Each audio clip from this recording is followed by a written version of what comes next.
The opening weekend in Melbourne has already been extensively analyzed from multiple angles, and there has been no shortage of criticism regarding Ferrari's disastrous debut in the 2025 Formula One World Championship.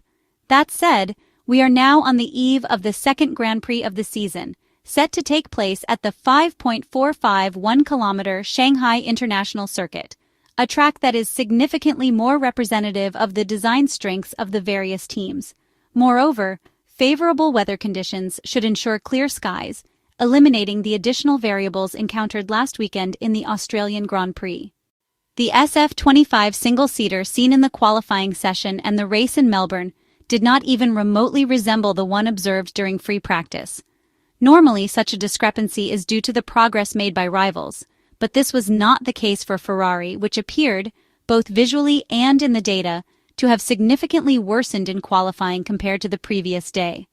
The downforce, which had seemed like a strong point on Friday in both single-lap performance and race pace simulation, appeared to vanish, leaving a car that was decidedly inefficient and suffered excessive sliding despite the fact that controlling it was a key performance factor. This was crucial both for the performance in qualifying, where preventing tire overheating during the lap was essential to maximize grip in the third sector, and of course, for race pace. Charles Leclerc's comments ahead of the Chinese Grand Prix, in which he speaks of a major step forward in fast corners compared to the 2024 Formula One season, seem to confirm that the SF-25 does indeed have downforce and that it is available. Similarly, his remarks about the platform's sensitivity to even the slightest variation further support the theory we previously proposed, namely that Ferrari was forced to raise the car's ride height after Australian free practice due to contingent issues. The Chinese circuit has been resurfaced with asphalt that is expected to be particularly abrasive on the tires. However, the fact that the track surface is still new should allow the cars to be lowered as needed. The first aspect to verify, therefore, will be whether the aerodynamic downforce that appeared to be potentially usable in Australia will actually be available to Charles Leclerc and Lewis Hamilton this weekend in Shanghai. The second fundamental aspect is balance, and here the Maranello car must answer the question of whether it is still a chrysalis or already a butterfly. All the cars developed under these regulatory guidelines and with this generation of tires naturally tend toward understeer. Many have compared this year's Ferrari to the flawed 2023 design, which caused significant difficulties for Charles Leclerc and Carlos Sainz, and which Lewis Hamilton ultimately crashed into the wall in Spain during the winter. However, there is a fundamental difference.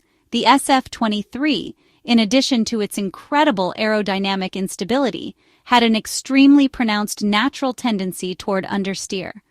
In some races, Ferrari's technicians and engineers even reduced the overall downforce level of the rear wing because, even by increasing the angle of the front wing, they could not achieve effective balance without suffering too much at the front end. The SF-25 single-seater, on the other hand, has shown the ability to be both oversteering and understeering, a characteristic observed during the pre-season testing session at the Bahrain circuit in Sakhir and throughout the Australian weekend. The key question here is how much control Ferrari's engineers have over this phenomenon.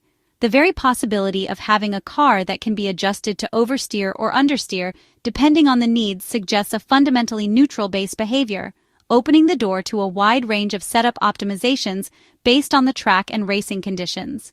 This represents a potentially crucial weapon for Ferrari, especially considering that both Charles Leclerc and Lewis Hamilton prefer a car with a strong front end that aids corner entry. Of course, the situation would change significantly if the car's balance variations were caused by external factors such as temperature changes or track rubbering, particularly if these led to unpredictable results.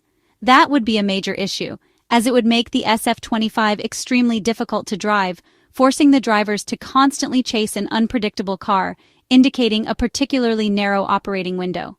These will be the first uncertainties to resolve regarding Ferrari this season in order to understand how much potential can actually be extracted and whether they can at least fight on equal footing with Red Bull and Mercedes. The overall impression ahead of the weekend is that McLaren may have the best package at the Shanghai International Circuit as well. However, if the answers to these questions turn out to be positive for the Maranello team, Charles Leclerc and Lewis Hamilton could have the opportunity to at least be the second force on track, challenging Mercedes and Red Bull on equal terms. Since the analyses we will conduct over the weekend will aim to verify these aspects, this video also serves as an introduction to the upcoming work, helping to establish the logical thread for the following in-depth discussions. One other aspect that is worth pointing out is the fact that Leclerc has returned to Maranello while the team headed to China. Ferrari's technical director is in the position of having to accelerate the development of the SF-25 single-seater in the hope of salvaging a 2025 Formula One championship that did not get off to the best start, despite the Maranello team's own statements, which created more pressure than expected by claiming to be in contention for both world titles. A single swallow does not make a summer, as the saying goes, and the disappointment of the Australian Grand Prix cannot lead to definitive judgments. It is very possible that Ferrari simply got its homework wrong in preparing for the trip to Albert Park, making the situation look worse than it actually is. It is fair to wait for the results from China and even Japan before making any drastic changes, but it is clear to everyone that losing nearly 7/10 in qualifying is not just a matter of an incorrect setup decision. 2 or 3/10 might be attributed to poor choices at the Albert Park circuit in Melbourne last week, but the root causes of the remaining gap must be identified, while at the same time keeping in mind that McLaren, at least for now, appears out of reach. Regardless of the superiority of the team led by Andrea Stella, Ferrari's true position among the top teams remains uncertain. The Shanghai weekend will therefore be a crucial test to determine where the Italian side stands and to plan a recovery phase on a shorter timeline than would be expected under a normal development path for the SF-25 car. The sprint weekend format does not particularly favor Ferrari, as there will be only one free practice session before heading straight into the sprint qualifying. However, getting back on track immediately after the setback in Melbourne could help the Maranello team respond quickly. There will be no updates in China, as the SF-25 single-seater will have the same aerodynamic package as last weekend, but Ferrari technical director Leclerc aims to react swiftly with a new aerodynamic package. This update was already planned, but will be refined based on the findings from the first 2 races. A major topic of discussion this weekend is the implementation of the technical directive tightening rear wing flexibility tests. However, the crackdown does not focus on the entire structure's collapse, but rather on the deformation of the main plane, which causes separation from the DRS flap even when closed. The timing of the directive forces teams into quick fixes, and it will be intriguing to see who suffers the most from the changes. Taking into consideration the fact that the sprint format allows for very little free practice, the work carried out back in the factory prior to the second round of the 2025 Formula One season takes on even greater importance than usual.